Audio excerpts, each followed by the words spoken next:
போகும்போது மார்க் 2ஆம் அதிகாரம் ஒரு கூரை வீடு தான், ஆனால் அந்த கூரை வீடே மாடி வீடாக மாறி போச்சு. ஸோ ஆண்டவர் எங்கெல்லாம் அதாவது நீ எங்கே போகிறீங்க நீங்கள் தான் மாற்றணும், உங்களை ஒருத்தரை மாற்றிக்கூடாது. நான் அடிக்கடி சொல்லுவேன், நம்ம பிள்ளைங்களை கொஞ்சம் லீவுக்கு அனுப்புகிறோம், 3 நாளில் பிள்ளைங்க மாறிடுது. புரியல, தோற்றம் மாறுது, பேச்சு மாறுது, ஸ்டைல் மாறுது. ஏய் வா போ, யார பெத்த தாயே, புரியவே மாட்டேங்குது. இங்கே வந்தால் ஒரு மாதிரி, அங்கே போனால் ஒரு மாதிரி இல்லை. எல்லா இடத்துலையும் சரிங்க. தன் நடையின் மேல், அதை கொஞ்சம் மாற்றி சொல்ல போகிறேன். நடை என்ற வார்த்தையில் உடை, நான் என்ற இடத்துல ஊவை போடுங்க.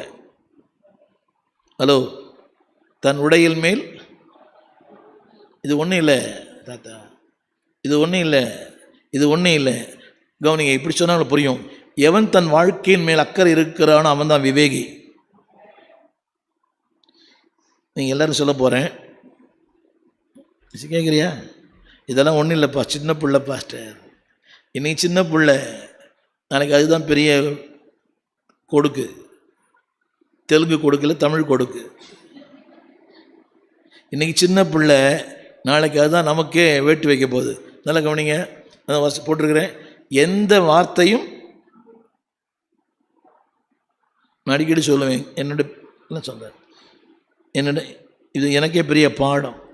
அவங்க சொல்லி இவங்க சொல்லி இவங்க சொல்லி இவங்க சொல்லி அவங்கெல்லாம் போயிடுவாங்க. வாழ்க்கையை சந்தித்து வாழ்க்கையை பாடுபடுறவங்க நீங்கள் தான். சொல்லிக் கொடுப்பாங்க நிறைய பேர்.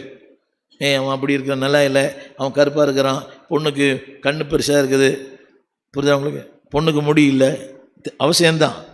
யாரோ ஏதோ சொல்லிட்டு போயிடுவாங்க. அதை வச்சு உங்கள் வாழ்க்கையை நடத்தாதீங்க. கர்த்தர் என்ன சொல்கிறா நம்புங்க. அதை போட்டு பார்த்தீங்க, விவேகியோ நடைனா இந்த நடையில் நடக்கிறது, நாட் வாக்கிங் மை லைஃப், என் வாழ்க்கையின் மேல், என் செயலின் மேல், என் சிந்தையின் மேல். கவனிங்க எல்லாரும், அதில் ஒரு வார்த்தை போட்டிருக்கிறேன், கலாச்சாரத்தில் போட்டிருக்குது. அவர்கள் அடுத்தவங்க வார்த்தையை கேட்டிங்கன்னா சீரழிஞ்சிருவீங்க.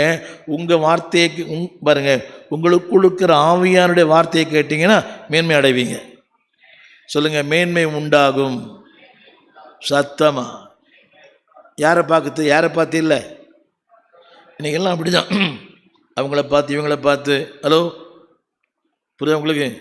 அந்த பிள்ளை பட்டாசு வெடிக்குது, என் பிள்ளையும் பட்டாசு வெடிக்கணும், கை கொளுத்திக்கும். அடுத்தவர்களை பார்த்து அல்ல. புரியுது உங்களுக்கு? அடிக்கடி சொல்வது போல, அவர்கள் செய்யலாம், நீங்கள் செய்யக்கூடாது.